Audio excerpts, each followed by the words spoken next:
मैं मां ज्वाला से प्रार्थना करूंगा, आपने 75 बच्चों को विदेश एजुकेशन के लिए भेजा, 1000 से ऊपर अनाथ बच्चों को गोद लिया, 5000 से ऊपर कन्याओं को आप शादी करवा चुके हैं।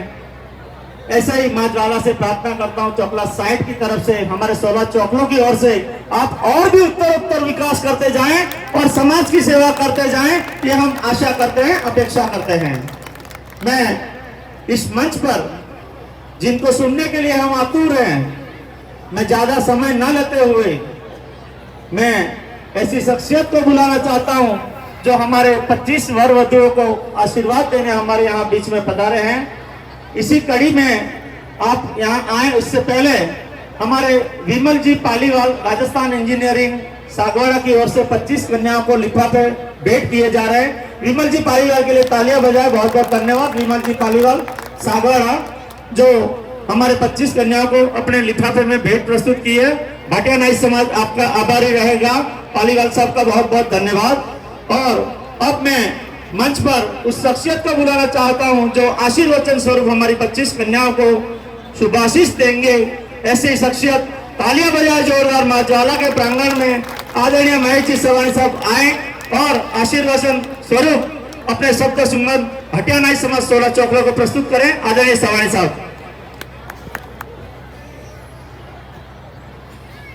बोलो ज्वाला माता की। सबसे पहले गुजराती में चलेगा, चलेगा। સૌથી પહેલા તો ભાટિયા નાઈ સમાજ સાહેબ ચોકલા કે જેમણે આજે 25 દીકરીઓના લગ્નનું જે આયોજન કર્યું છે તે બદલ આયોજનની આખી ટીમ અને એમાં ચોકલા સમાજના સાહેબ ચોકલા સમિતિના અધ્યક્ષ ભીખાલાલજી, ઉપાધ્યક્ષ દયાલાલજી, शांतिलाल जी, रमेश जी, महामंत्री श्री रमेश जी गुलियाकोट, कोषाध्यक्ष श्री जगदीश जी, पूरी स्वागत समिति भीखालाल जी विराट, जवाहर जी बिलुडा, कन्हैयालाल जी सागवाड़ा, रामू जी वर्दा, प्रकाश जी, सुखलाल जी चित्रे, अशोक जी बिलुडा, कालूराम सिमलवाड़ा, शंभू जी सामलिया, वासु जी गामड़ा और जिसने बहुत मेहनत किया ऐसे मेरे भाई श्री मनोज भाई बिलुडा, मुकेश भाई बिलुडा। और सबसे पहले तो धन्यवाद वो बेटी और वो कुमार, वो दामाद को मैं देना चाहता हूं जिसने ये 25 शादी में अपना नाम लिखवाया। मैं हर वक्त बोलता हूं कि समूह शादी में गरीब लोग होते हैं, ऐसी बात नहीं होती है।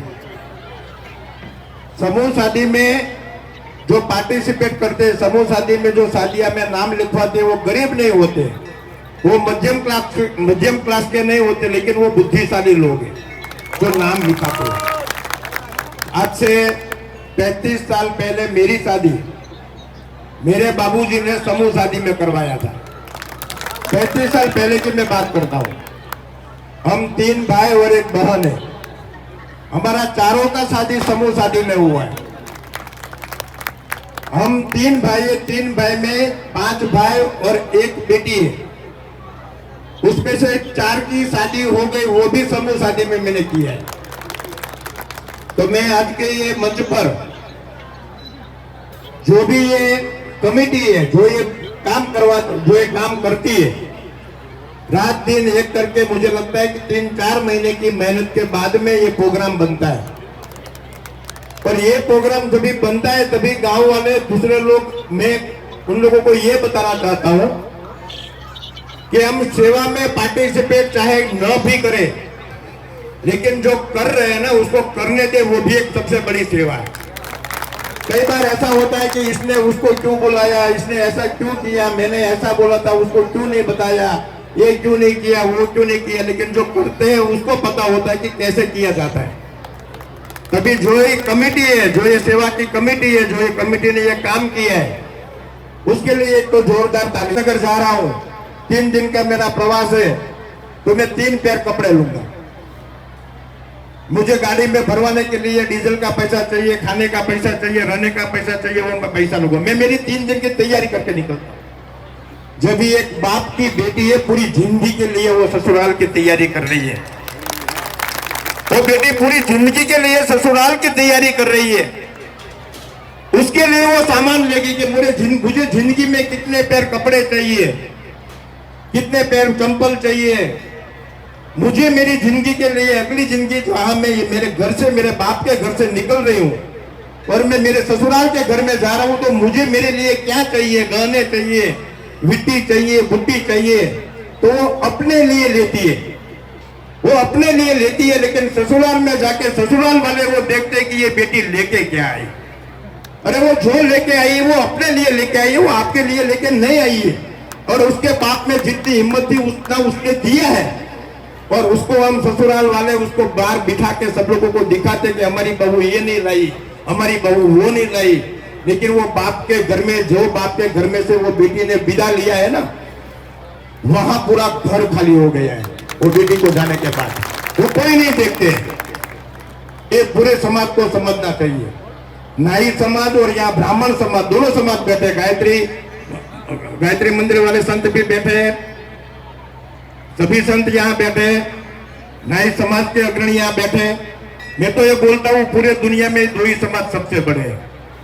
एक समाज, जब भी बच्चा बेटी पैदा होती है तभी हम ब्राह्मण को बुलाते हैं, और वही समाज, ब्राह्मण समाज, जब भी हम एक्सपायर होते हैं, जब ये जिंदगी से विदा लेते हैं ना, तभी भी हम ब्राह्मण को बुलाते हैं, जन्म के समय और मरने के समय।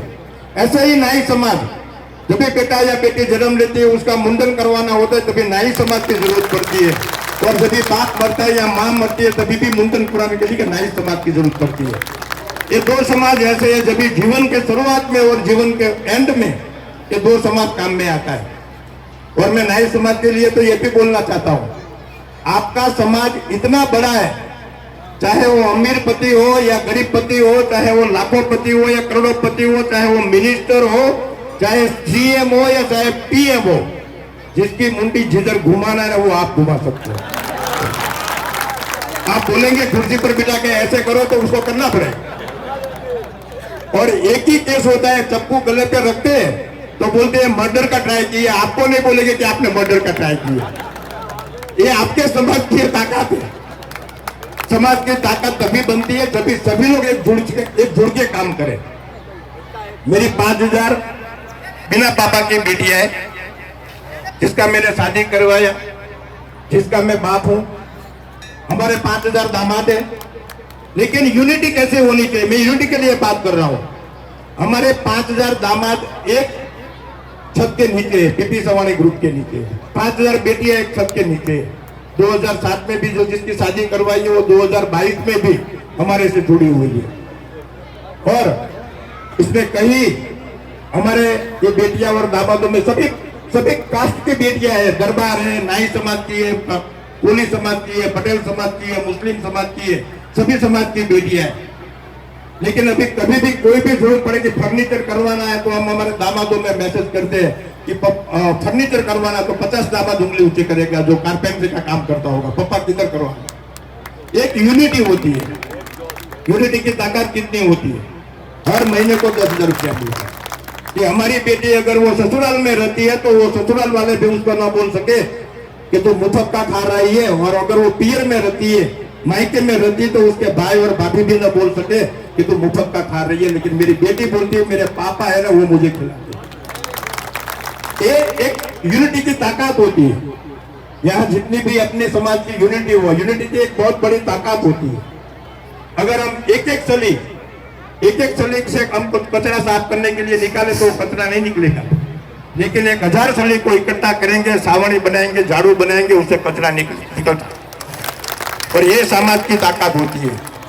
और मैं फिर से आज ये 25 बेटियों की शादी, सबसे पहले नतमस्तक में उसको वंदन करता हूँ, उसके फादर मदर को, उसके मम्मी पापा को मैं वंदन करता हूँ कि उसने अपने बेटा और बेटी का नाम ये समूह शादी में लगाया।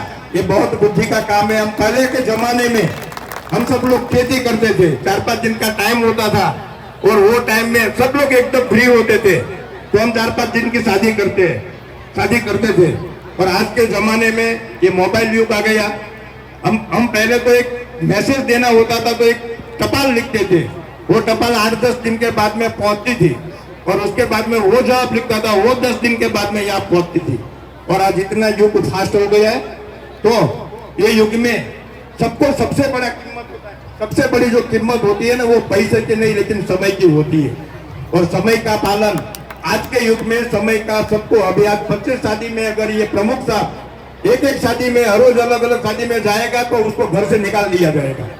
उसकी जगह पे, एक ही जगह पे सबकी शादी होती है, सबका समय बचता है, सबका पैसा बचता है। मैं तो बोलता हूँ कि एक शादी में अगर आपको एक शादी करने में जो आपका खर्चा लगता है घर में शादी करने के लिए, उसमें से 5,000 रुपया बचा के, वो आज से 1 महीने से 5,000 रुपया बचा के आप 28-19 साल तक का आपका बेटा बेटी जो भी होगा ना, उसका एजुकेशन की फीस हो जाएगी।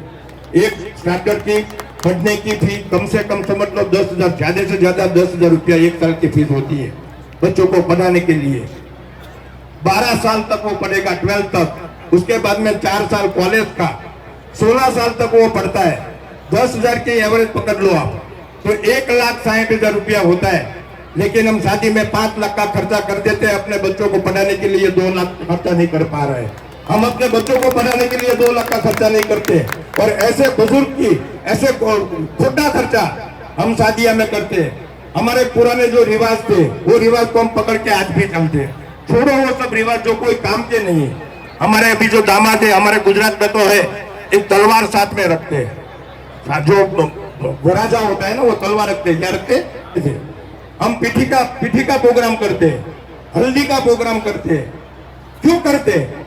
मैं ये बोल रहा हूँ, हल्दी का प्रोग्राम पहले ऐसे इसलिए करते थे कि सब लोग खेत में खेती करते थे, दूसरा कुछ काम नहीं था।